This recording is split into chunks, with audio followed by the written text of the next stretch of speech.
These building materials are cheap and easily available. ये जो building materials है बहुत ही सस्ते, बहुत आसानी से अवेलेबल होते हैं.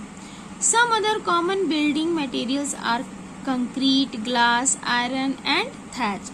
कुछ और भी बिल्डिंग मटेरियल्स होते हैं घर को बनाने के लिए, जैसे कंक्रीट हो गया, ग्लास शीशा हो गया, आयरन लोहे की छड़ें जो यूज़ करते हैं, या थैच जो छज्जर वगैरह डालने के लिए यूज़ करते हैं.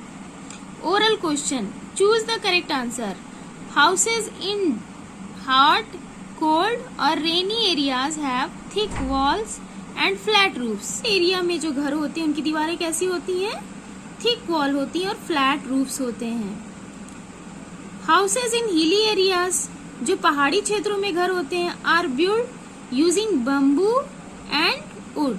वुड और बम्बू का इस्तेमाल करके हिली एरियाज में हाउसेज बिल्ड करते हैं. Houses made of mud, bamboo and palm leaves are called kachcha house. क्या कहते हैं उसको? कच्चा हाउस कहते हैं. बजट, द मनी अवेलेबल और the budget is the third factor which determines the size and design of a house. घर बनाने के लिए हमने देखा था कि 3 फैक्टर्स होते हैं, जिसमें थर्ड जो फैक्टर होता है वो होता है हमारा बजट. मीन्स कितना मनी हम उस पर एक्सपेंड कर सकते हैं, कितना पैसा लगा सकते हैं, और उसके अकॉर्डिंग हम अपने घर को डिजाइन करते हैं. और ये डिटरमाइन करते हैं कि घर का साइज कैसा हो, कितना बड़ा हो, कितना छोटा हो. Less money is needed to build a small hut. बहुत कम मनी ऐसा लगता है जिससे छोटा घर या छोटा हट बनाया जा सके. On the other hand, lakhs of people, lakhs of rupees are needed to build a permanent house. या दूसरे शब्दों में कहा जाए तो लाखों पैसों की जरूरत होती है एक पक्का मकान बनाने के लिए. In big cities, there is a storage of space. People build high-rise buildings. बड़े-बड़े शहरों में क्या होता है? बड़े-बड़े शहरों में जो है जगह की बहुत कमी होती है, तो कम से कम जगह में लोग रहते हैं और बनाते हैं. And people build high-rise building, और बहुत ऊंची-ऊंची बिल्डिंग बनाते हैं, जैसे first floor, second floor, third floor, काफी फ्लोर वाली बिल्डिंग्स बनाते हैं. Sometimes they form comparative housing society to save on space. बड़े शहरों में क्या होता है कि इस पे जगह की कमी होती है, लोगों को बहुत ऊंची ऊंची बिल्डिंग बनाई जाती है, कई फ्लोर वाली बिल्डिंग बनाई जाती है. Sometimes they form cooperative housing society to save on space. कभी कभी तो ये जगह बचाने के लिए और पैसे बचाने के लिए कोऑपरेटिव हाउसिंग सोसाइटीज फॉर्म की जाती है, जिससे ज्यादा से ज्यादा लोग कम से कम जगह में आसानी से रह सकें. Things to remember, क्या चीजें याद रखनी चाहिए? There are some points to be kept in mind from during and after the construction of a house. एक घर बनने में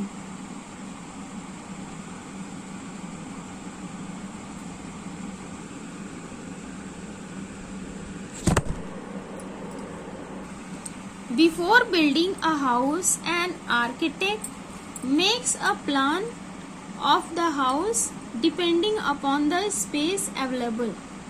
कितनी स्पेस अवेलेबल है ये इस पे डिपेंड करता है, और इसके अकॉर्डिंग जो एक आर्किटेक्ट होता है वो प्लान या किसी बिल्डिंग का या घर का नक्शा बनाते हैं.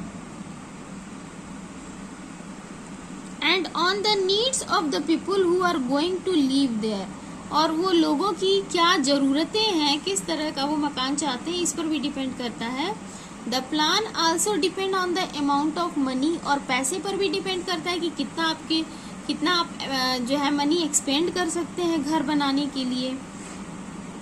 These are things available for construction, ये सारी चीज़ें कंस्ट्रक्शन के लिए बहुत ज़रूरी हैं. These points need to be kept in mind during the construction of a house. घर बनाते समय इन पॉइंट्स को जो है हमेशा अपने दिमाग में रखिए. क्या? A sun facing house gets a lot of sunlight. एक जो सूरज के सामने जो कमरा या घर पड़ता है उस पर कोशिश करनी चाहिए कि ज़्यादा से ज़्यादा लाइट पड़े. The walls of the house must be strong, घर की दीवारें बहुत ही मजबूत होनी चाहिए, डैम प्रूफ होनी चाहिए, वेल प्लास्टर्ड होनी चाहिए, and insect does not breed on such wall, और ये ऐसी होनी चाहिए, इतनी स्मूथ और मजबूत होनी चाहिए जिससे कीड़े मकोड़े उस दीवार में ब्रीड ना कर सके, पनप ना सके, डेवलप ना कर सके, उनको रहने के लिए बिल्कुल जगह ना मिले। Doors and Windows must be in direction of such that fresh air and sunlight can inter every room, दरवाजे खिड़कियां जो हैं वो इस दिशा में इस तरह से होनी चाहिए कि ताज़ा हवा अंदर आ सके और धूप अंदर आ सके। They must have wires knitting so that flies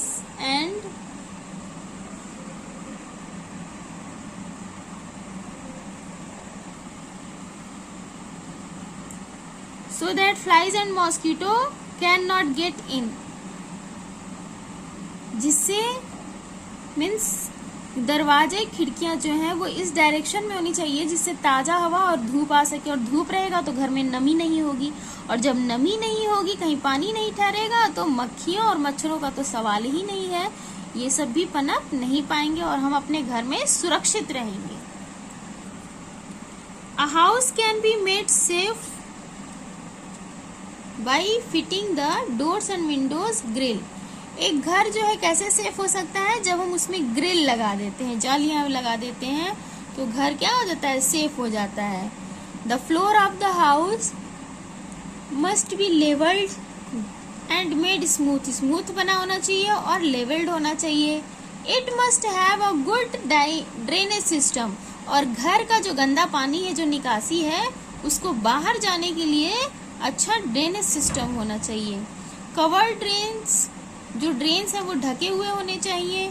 and outlet seal also foul smell and germs, और जो सील आउट होनी चाहिए, जो जहाँ से गंदा पानी जा रहा है उससे गंदी बदबू भी आ सकती है, जर्म्स भी क्रिएट हो सकते हैं, तो वो कैसा होना चाहिए, उसका आउटलेट सील होना चाहिए बाहर की तरफ। Once the construction is over, proper care must be taken of the house, एक बार जब कंस्ट्रक्शन का काम खत्म हो जाता है तो सही तरीके से देखना चाहिए, घर को केयर करनी चाहिए, देखभाल करनी चाहिए। The house must always be kept clean, और हमेशा अपने घर को साफ सुथरा रखना चाहिए। The floors must be swept, जो फ्लोर है उस पर बराबर झाड़ू लगना चाहिए, पोछा लगना चाहिए, डेली लगना चाहिए, ताकि कीड़े मकोड़े ना पनप सकें और गंदगी जो है हमारे घर से कोसों दूर रहे। The walls, window, doors and other parts of the house must B dusted regularly, ये सब जो चीज़ें हैं, चाहे वॉल्स हों, विंडोज़ हों, डोर हों, ये क्या है, ये ऐसे घर के पार्ट हैं जो हमेशा डस्टेड रेगुलरली होना चाहिए, अच्छी तरह पोंछ पाछ के रखना चाहिए। They may need to be painted periodically, और ज़रूरत पड़ने पर इसको बराबर पेंट भी कराते रहना चाहिए। The kitchen, the bathroom and the latrine must be washed and disinfected, kitchen की सफाई सही तरीके से होनी चाहिए, बाथरूम की सफाई अच्छी तरीके से होनी चाहिए, टॉयलेट यानी लैट्रिन की सफाई भी ठीक ठाक डेली होनी चाहिए, जिससे ये डिसइंफेक्टेंट रहे और कोई कीटाणु ना फैल सके, कोई बीमारी ना हो सके, हमारे घर में साफ सुथरा रहे। The area surrounding the houses must be kept clean,